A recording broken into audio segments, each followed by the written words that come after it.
Perjalanan kita kali ini menuju kota Surabaya, dan keberangkatan kita malam hari ini sudah di jam 9 malam. Insya Allah sampai di Surabaya itu sekitar di jam 11 malam. Ada beberapa pertanyaan yang selalu dipertanyakan dengan saya, terutama orang-orang yang berada di sini. Kok berani banget ya berangkat di jam segitu, apalagi ke kota Surabaya, dan naiknya itu naik bus. Dan alhamdulillah selama saya wirawiri Kediri Surabaya sampai dengan saat ini nggak ada sesuatu hal yang terjadi atau sesuatu yang aneh-aneh atau bahkan orang-orang yang jahilin di jalan. Itu sama sekali nggak ada ya teman-teman. Syukur alhamdulillah masih diberikan perlindungan. Dan prinsipku itu cuma satu ya teman-teman di dalam perjalanan seperti ini. Intinya niatnya baik, tujuannya baik, quest loss ya teman-teman. Insya Allah dalam perjalanan itu aman dan tenang. Adapun kendala yang terjadi dalam perjalanan insya Allah nggak rumit ya teman-teman. Dan alhamdulillah sejauh ini baik-baik saja. Dan singkat cerita di sini sudah sampai di kosan. Pas nyampe di depan kosan itu langsung disamperin sama kucing. Oh iya, di sini tuh udah jam 11.30 karena nyampe di Grab tadi masih istirahat sebentar, dan setelah itu baru melanjutkan perjalanan. Nah di sini tuh kucingnya itu saya pun gak ngerti ya teman-teman. Sayanya disamperin terus dia diam aja. Karena kucingnya itu cuman diam aja di hadapanku, ya udah. Kebetulan di sini saya bawa makanan, jadi sekalian aja tak ajak makan. Kali aja kucingnya lapar. Dan di sini itu kenapa saya nggak langsung masuk ke kosan aja? Karena si pemilik kosannya itu masih di luar. Jadi ini tuh masih nungguin adikku datang dulu sambil ngajakin kucingnya makan, tapi alhasil dia nggak mau makan ya teman-teman. Cuman duduk-duduk aja dan diam-diam baik. Dan setelah beberapa lama menunggu, di sini adikku udah datang. Dan singkat cerita di keesokan harinya, di sini sudah di perjalanan menuju kantor L2 Dikti wilayah 7 kota Surabaya. Karena hari ini kita ada kegiatan workshop. Dan kebetulan kantor L2 Dikti kota Surabaya itu berdekatan dengan kosannya adik. Jadi kita berangkatnya itu nggak perlu buru-buru ya teman-teman. 5 menitan udah nyampe di kantor L2 Dikti. Dan alhamdulillah di sini kita sudah berada di lingkungan kantor L2 Dikti, dan di sini saya menuju ke ruangan kegiatan.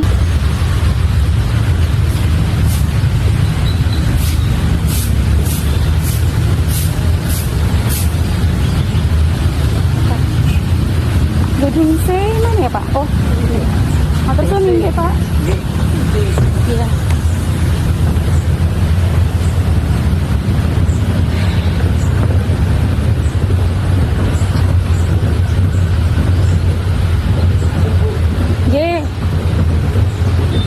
Dan di sini kita sudah masuk dalam ruangan. Jangan lupa registrasi terlebih dahulu.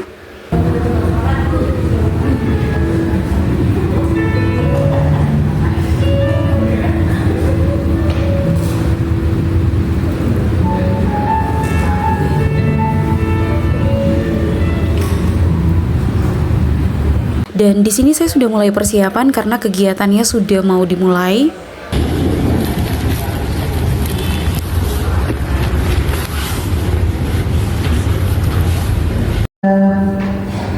Yang terhormat Kepala Lembaga Layanan Pendidikan Tinggi Wilayah 7, Ibu Profesor Dr. Dian Savitri SIMN, yang kami hormati. Dan di sela-sela kegiatan yang sedang berlangsung, di sini kita kedatangan Kepala L2 Dikti wilayah 7 kota Surabaya, Prof. Dia, yang akan memberikan sambutan terkait kegiatan yang sedang berlangsung. Didistribusikan langsung ke perguruan tinggi, ya. Saya itu bangga sekali kalau mendengar mabanya ada yang 6.000, 7.000. Kita grade-nya itu di atas 5.000 atau di bawah 5.000. Kalau saya di Surabaya khususnya ya.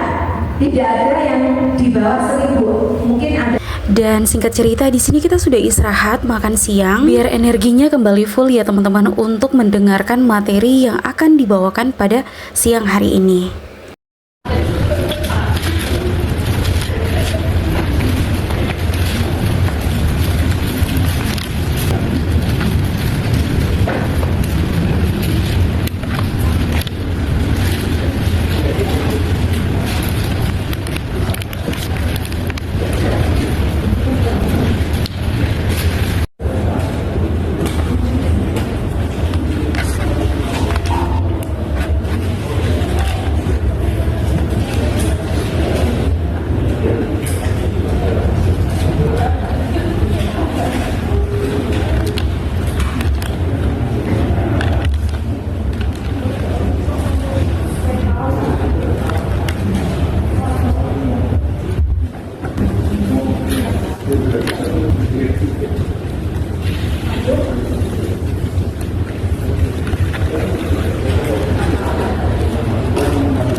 Dan setelah makan siang, di sini kegiatannya dimulai kembali untuk sesi yang kedua atau materi yang kedua. Dan pemateri kita di siang hari ini itu sangat-sangat tidak membuat kita mengantukan ya teman-teman. Karena pemateri kita di siang hari ini tuh orangnya memang suka ngelawak, dan beliau adalah salah satu dosen di Universitas Erlangga. Dan tidak terasa rangkaian acara kita hari ini telah selesai. Dan di sini saya persiapan untuk kembali pulang.